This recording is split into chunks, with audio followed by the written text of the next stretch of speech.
18 अगस्त को पारू थाना के अंतर्गत एक गांव है लालू छपरा, वहां एक बड़ी संवेदनशील घटना घटित हुई थी जिसमें एक नाबालिग बच्ची थी, उनका शव प्राप्त हुआ था। उसी आलोक में कांड दर्ज किया गया था और हम लोग इस केस को इन्वेस्टिगेट कर रहे थे। इसमें एक SIT गठित की गई थी SDPO सरैया चंदन उनके नेतृत्व में, जिसमें हम लोगों के DIU की टीम, उनके जो प्रभारी हैं लाल किशोर वो, और जो पारू के थाना अध्यक्ष हैं मोनू कुमार, जो कि उस कांड के अनुसंधानक भी हैं, लगातार सक्रियता से इस केस में हम लोग लगे हुए थे। इस केस में घटना के 3 दिन उपरांत एक व्यक्ति की गिरफ्तारी की गई थी जिनका नाम मिथिलेश राम था, जिसके बारे में आप लोगों को मैंने पूर्व में सूचना भी दी थी। आज सुबह इसमें 4 लोगों की गिरफ्तारी और की गई है, जिसमें से एक जो नामजद अभियुक्त था जिनका नाम संजय राय है, जो इस घटना के मुख्य अभियुक्त थे, उनकी गिरफ्तारी की गई है। अररिया जिला है वहाँ के पास से।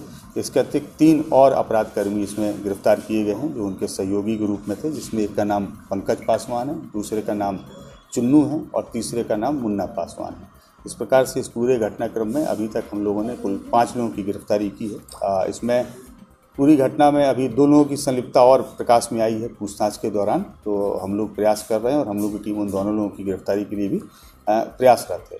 इस घटना के पीछे जो वजह थी, जिसकी वजह से ये घटना घटित हुई है, वो ये है कि जैसा कि आप सभी को ज्ञात होगा कि पूर्व में भी इस बात को प्रकाशित किया था आप सभी ने कि जो मृतका हैं और जो इसके मुख्य अभियुक्त हैं संजय राय, दोनों के बीच में लगभग पिछले 3 वर्षों से काफ़ी बातचीत होती थी, जिसके टेलीफोनिकली एविडेंस भी हम लोगों के पास में है और दोनों की जो CDR के डिटेल्स हैं वो इस चीज़ की पुष्टि भी करते हैं। घटना 11 मई की रात की है, 11 अगस्त की रात की है। तो 11 अगस्त को रात्रि में लगभग 10:30 बजे से 11 बजे के बीच में दोनों की टेलीफोन पर बात हुई, जिसकी पुष्टि CDR में भी है। उस फ़ोन पे वार्ता के उपरांत जो मृतका है वो वहाँ पे गई, जो एक नियत जगह रहती थी, वो चौर का इलाका है उसी गांव का, जहाँ पे ये मुख्य अभियुक्त संजय राय, उन्होंने मृतका को बुलाया था। और गांव के जो 5 नवयुवक हैं जिनको लगभग पिछले 2-3 महीने से इस पूरे घटनाक्रम की जानकारी थी, और इन लोगों का उद्देश्य ये था कि अब इन लोगों को रंगे हाथ पकड़ना है, और हम लोगों के समाज विशेष की बच्ची है जिसके साथ में ये व्यक्ति गलत करता है। तो इन 5 ही नवयुवकों ने उस दिन इनको रंगे हाथ पकड़ने की योजना बनाई। तो जब ये बच्ची वहाँ पहुँची है तो उसके तुरंत 2 या 3 मिनट के अंदर ये 5 जो नवयुवक, जिनमें से 3 की गिरफ्तारी की गई है, 2 अभी फरार हैं, ये 5 वहाँ पे पहुँच गए। और दोनों जब वहाँ पे पहुँचे तो मृतका और ये मुख्य अभियुक्त संजय दोनों वहाँ बैठे हुए थे। इन लोगों ने वहाँ पे हॉट टॉक हुआ, जिसमें हल्की सी मारपीट इसके साथ भी हुई, जो मुख्य अभियुक्त संजय के साथ भी हुई और जो मृतका है उसके साथ भी हुई। तो इसमें से इन लोगों के पास एक रॉड थी, वो रॉड से वार किया गया। वो रॉड जो चलाई, वो रॉड पंकज ने चलाई, वो रॉड मृतका के सिर में लगी। खुरपी भी वहाँ पे थी। फिर जब इनको लगा कि वो रॉड से वो बेहोश होकर नीचे गिर गई, तब इनको लगा कि शायद कहीं ऐसा ना हो कि मृत्यु हो जाए, तब फिर खुरपी से भी उसके ऊपर वार किया गया।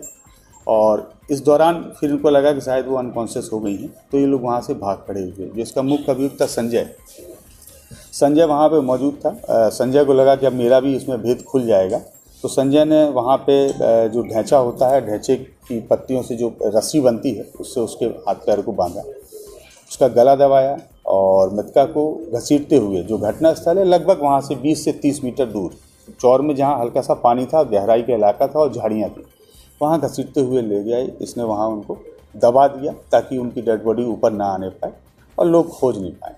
इसके बाद में जो खुरपी वहीं फेंकी हुई थी, उस खुरपी से इसने जो घटनास्थल था, घटनास्थल की मिट्टी को भी खोदा, ताकि ऊपर से देखने पे जो खून के दाग हैं, धब्बे हैं, वो प्रथम दृष्टया देखने से प्रतीत नहीं हुई। इसके बाद ये अपने जो सहयोगी है, जिसकी गिरफ्तारी पहले की गई है, मिथिलेश, और बुलेरो से उसके साथ में भागा और भाग के छपरा गया। फिर ये लगातार भागते रहे, मोबाइल इनका बंद रहा, हम लोग लेकिन ट्रेस करते रहे और फाइनली जो है इनकी आज सुबह गिरफ्तारी वो अररिया से हो गई है। हम लोगों ने इस कांड में अभी तक जो चीज़ें जब्त की हैं, वो एक हथियार जो खुरपी है उसको जब्त किया है हमने। इसके अलावा जो वाहन है बुलेरो जिससे भागे थे उसको जब्त किया है। 4 मोबाइल फ़ोन हैं जो इन्हीं अभियुक्तों के हैं, वो हम लोगों ने जब्त किए हैं। और इसमें अभी 2 अपराधकर्मी फरार हैं जिनकी हम लोग गिरफ्तारी के लिए प्रयासरत हैं। और इसके अतिरिक्त कुछ अन्य एग्जिबिट्स भी हैं जो हम लोगों को अभी सीज करने हैं, जिसके लिए हम लोग सर्च अपना जारी रखे हैं। उम्मीद कर रहे हैं कि कल शाम तक इसमें हम लोगों को कुछ और बरामदगी और गिरफ्तारी भी होगी, जिससे हम आप लोगों को अवगत कराएंगे। जो आरोपी गिरफ्तारी हुई गांव के रहने वाले हैं? बाहर सारे आरोपी उसी गांव के। घटना के बाद ये लोग दूसरे जिले में रह रहे थे। नहीं, सारे आरोपी में से जो 2 आरोपी अभी हम लोग नहीं पकड़ पाए हैं, ये 2 आरोपी तो उसके अगले ही दिन फरार हो गए थे, लेकिन जो बाकी आरोपी हैं वो लगातार रह रहे थे और उनकी चूँकि लगा कि चूँकि ये नामजद अभियुक्त है संजय राय और पुलिस इन पर ही फोकस कर रही है, लेकिन संजय राय की गिरफ्तारी के उपरांत जब पूछताछ हुई तो ये सारा मामला प्रकाश में आया और फिर हम लोगों ने इनके जो क्रॉस चेक भी इन लोगों को किया मोबाइल एनालिसिस के बेस पे, तो उस बात की पुष्टि हुई और फिर जब ये तीनों से हम लोगों ने पूछताछ की तो उन लोगों ने अपनी अपराध में संलिप्तता को स्वीकार भी किया। परिवार का भी कुछ मृत्यु सर आया है इसमें? नहीं, परिवार के लोगों का नहीं आया है। जैसे कि कॉल डिटेल्स में आया था, कुछ समाचार पत्रों ने प्रकाशित भी किया था, तो उसमें जो मृतका की बड़ी बहन है उनका चूँकि शुरू से एक स्टैंड था कि हम लगातार घर में थे, लेकिन उनका मोबाइल लगातार मूव किया था। पुलिस के अनुसंधान में बात प्रमाणित हो चुकी है, तो उस दिन वो घर पे नहीं थी और वो हम लोगों के इन्वेस्टिगेशन के हिसाब से बगल में ही एक मंदिर है, वहाँ जल चढ़ाने के लिए गई थी। वो लगातार संपर्क में भी रही हैं और अन्य लोगों से भी बात की है। उन रात्रि में उनकी जिन जिन लोगों से बात हुई है, हमने सारे लोगों को टच किया है, तो उन लोगों ने भी इस बात की पुष्टि की है कि हाँ, ये जो फ़ोन कॉल्स हुए हैं वो कांवड़ यात्रा के क्रम में फ़ोन कॉल्स हुए। अररिया में किसके यहाँ छिपा हुआ था? नहीं, किसी व्यक्ति के यहाँ से गिरफ्तारी नहीं हुई है। हम लोगों ने इनको भागने के क्रम में एक बस को डिटेन करके वहाँ से पकड़ा। बच्ची के साथ रेप हुआ है क्या?